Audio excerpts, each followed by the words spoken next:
자, 오늘은 이제 교과서 57페이지 합시다. 우리가 저번 시간에는 이제 55페이지와 56페이지 배웠죠. 1920년대 내용이죠, 지금. 1920년대 농민들과 노동자들이 뭐 이렇게 소작쟁이, 그다음에 노동쟁이 이런 식으로 어떠한 그 처음에는 생존권 투쟁의 목적으로 시작을 하였다가 이후에 항일 민족 운동의 성격을 띠기 시작했다. 농민들의 경우에는 이제 토지주사 사업, 산미증식 개입, 쥐주의 횡포 이런 것 등으로 인해서 이제 살기 어려웠고 그렇게 살기 어렵고 고통을 겪던 농민들이 이제 소작권의 잦은 이동 반대, 그 다음에 소작료의 인하 이것 등을 요구하면서 소작쟁이를 일으켰고, 자 노동자들의 경우에는 뭐 장시간의 노동, 저임금, 거기에다가 민족차별 이런 것에 시달려 가지고 이제 노동쟁의를 일으켰는데, 여기 이제 노동쟁의를 일으켰는데 열악한 뭐 노동 조건의 개선, 그 다음에 뭐 처우 개선 이런 것 등을 요구했다고 합니다. 초반에는 생존권 투쟁에서 시작되었다가 점차 1920년대 말 들어서는 항일 민족 운동의 성격을 띠기 시작하였고, 대표적인 농민운동 즉 소작쟁이, 암태도 소작쟁이가 있고, 대표적인 노동운동 노동쟁이로서 원산 노동자 총파업이 있습니다. 자, 그 다음 이제 60만세 운동인데, 이 3.1운동과 유사한 점이 있다고 했죠. 3.1운동 때는 고종의 인산일, 그리고 60만세 운동 때는 순종의 인산일. 자, 그래서 60만세 운동이라는 거는 우리 그 전에 3.1운동이라는 좋은 모델이 있었잖아요. 자, 이제 그거를 바탕으로 해서 순종의 인산일 날 대규모의 만세 시위를 계획했던 게 60만세 운동이고, 3.1운동은 고종의 인산일 날 어떠한 만세 시위 운동을 계획했던 거였죠. 자, 하지만 어쨌든 이 60만세 운동은 생각보다 큰 성과를 거두지 못하였다. 왜냐하면 일본은 이미 그 3.1운동 때 겪었던 그러한 교훈이 있었기 때문에 이 60만세 운동 순종의 인산일 때 3.1운동 같은 어떠한 폭동이 일어날 수 있다라고 생각을 하면서 아주 철저한 대비를 하고 있었기 때문에 뭐 이거는 당연히 성과가 거두기 어려웠고요.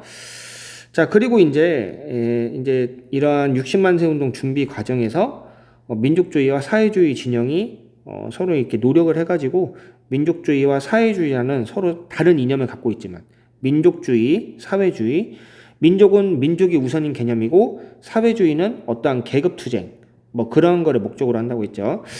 자, 이러한 사상이 다른 진영 간에 이제 연대가 돼가지고 60만세 운동을 준비하는 과정에서 어떤 민족주의와 사회주의가 서로의 이념의 차이를 극복하고 신간이라는 민족주의와 사회주의의 어떠한 이렇게 합쳐진 그러한 단체를 이렇게 탄생을 했다고 했죠. 신간에는 좀 이따 이제 조금 더 자세히 배울 거고요. 자, 그리고 이제 여기서 주목해야 될 거는 광주 학생 항일 운동이죠. 60만세 운동은 뭔가 치밀하게 계획은 했는데 일본은 이미 3.1운동 때 교훈이 있었기 때문에 많은 대비를 해놔가지고 큰 성과가 없었으나, 이 광주 학생 항일 운동은 아주 우연한 계기로 일어났다고 했죠. 이 광주발 통학열차에서 일본인 남학생이 한국인 여학생을 성희롱했고, 그 성희롱을 당하고 있었던 한국인 여학생의 친척 오빠가 그 일본 놈을 묵사발로 만들어줬죠. 때려가지고. 자, 그러다가 이제 이게 패싸움으로 번지게 됐고, 자, 근데 나중에 이제 일본 경찰의 대처를 본다면 한국 학생만 검거하고 상당히 편파적인 모습을 보였죠. 자, 이것에 이제 반발해가지고 광주 학생 항일 운동이 일어났고요. 자, 오히려 이렇게 계획되지 않았던 이 광주 학생 항일 운동이 3.1 운동 이후 국내에서 있었던 가장 규모가 큰 민족 운동이었다. 이것도 잘 기억합시다. 60만세 운동은 많은 계획을 했으나 일본의 철저한 대비로 인해서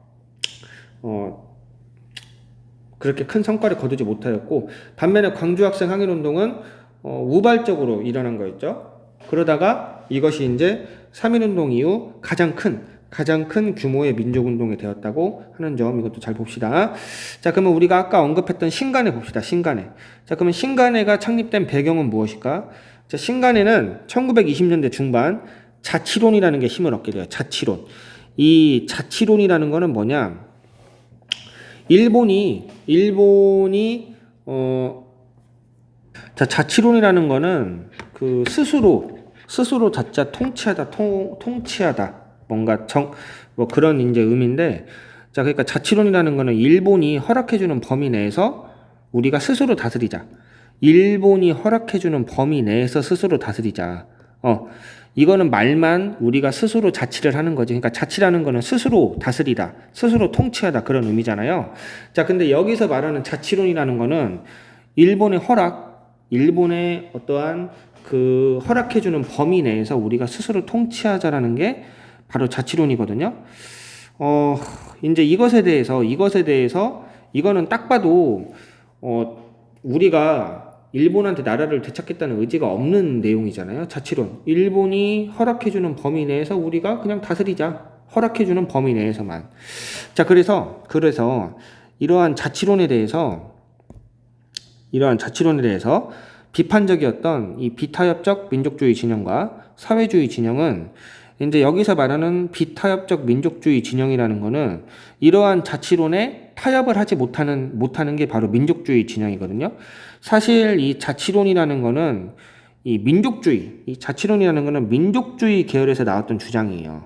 이 민족주의 계열에서 나왔던 주장인데 이러한 자치론에 대해서 이제 동의하는 게 바로 타협적 민족주의자들. 하지만 이 자치론에 대해서 우리는 절대 타협하지 않고 동의하지 않겠다. 바로 비타협적 민족주의 계열자들. 이렇게 두 가지로 나뉘게 되는 거예요. 자, 그래서 일본의 자치론에 우리는 절대 타협하지 않겠다. 비타협적 민족주의자 계열이 이 사회주의랑 서로 연대해서 만들었던 단체가 바로 신간회라는 거죠. 신간회. 자, 그래서 이러한 자치론의 비판적이었던 비타협적 민족주의 진영과 그리고 사회주의 진영, 이 사회주의 진영도 자치론에 대해서 상당히 비판적이었고요. 자, 그래서 비타협적 민족주의 진영과 이 사회주의 진영은 서로의 이념과 노선 차이를 극복하고 민족 협동 전선에 모색하였다. 자, 그래서 그 결과 일제강점기 최대 규모의 항일 민족운동 단체인 신간회가 창립되었다. 신간회. 자, 그래서 신간회라는 거는 비타협적 민족주의자, 소위 말하는 비타민이라고 요약을 할 수 있습니다. 비타협적 민족주의자들과 그 다음에 사회주의자들이 연대해서 만들어진 단체고, 그리고 이들의 비타협적 민족주의자들, 사회주의자들 공통점 자치론에 반대했던 사람들. 자, 그래서 이들이 서로 연대해서 세운 게 신간회고요. 자, 그래서 신민회하고 헷갈리면 안 돼요. 신민회는 우리 애국개몽운동의 단체라고 했죠. 자, 1910년 국권을 강탈당하기 이전에 있었던 단체가 신민회고, 신간회 잘 기억합시다. 자, 신간회 활동 첫 번째, 전국적으로 지회를 만들어 강연회와 연설회를 개최하고, 그러니까 전국적으로 이렇게 지회, 이제 각 전국마다 이제 각 지역마다 이 거점지를 설정하고 거기서 이제 강연회, 연설회를 개최했고, 그러니까 지방으로 쭉 세력을 확산했다는 거예요. 자, 그래서 전국적으로 지회를 만들어 강연회와 연설회를 개최하였다. 그 다음 두 번째, 어쨌든 첫 번째 다시 한번 봅시다. 전국적으로 지회를 만들어 강연회와 연설회를 개최하였다. 전국적으로 지회를 만들었다. 이거 잘 기억합시다. 두 번째, 야간에 하는 학교죠. 야학을 열어 민족의식을 고취하였다. 야학에서 이제 야간에 운영하는 학교인데 여기서 이제 민족의식을 고취하는 여러 가지 교육들을 많이 했죠. 그 다음 또한 한국인에 대한 차별교육을 금지해라. 왜 우리 한국인한테는 고등교육과 전문교육을 가르치지 않느냐. 차별교육하지 마라. 그 다음에 광주 학생 항일운동을 지원하기도 했다. 아까 이거 배웠던 거죠? 광주 학생 항일운동 이거. 자, 그래서 광주 학생 항일운동을 지원하기도 하였다. 그리고 신간의 자매단체로서 이 여성들로 구성된 근우회, 여성의 단결, 지위 현상을 위해서 노력하였다는 것도 잘 기억합시다. 이 근우회라는 것도 신간의 어떠한 자매단체로서 여성들 위주로 구성되어 있었던 근우회도 잘 기억합시다. 자, 그러나 신간회는 일제 탄압과 활동 방향을 둘러싼 내분으로 해체되고 말았다. 자, 일제 탄압, 뭐 당연히 탄압이 있었겠죠. 그 다음에 활동 방향을 둘러싼 내분. 활동 방향을 둘러싼 내분.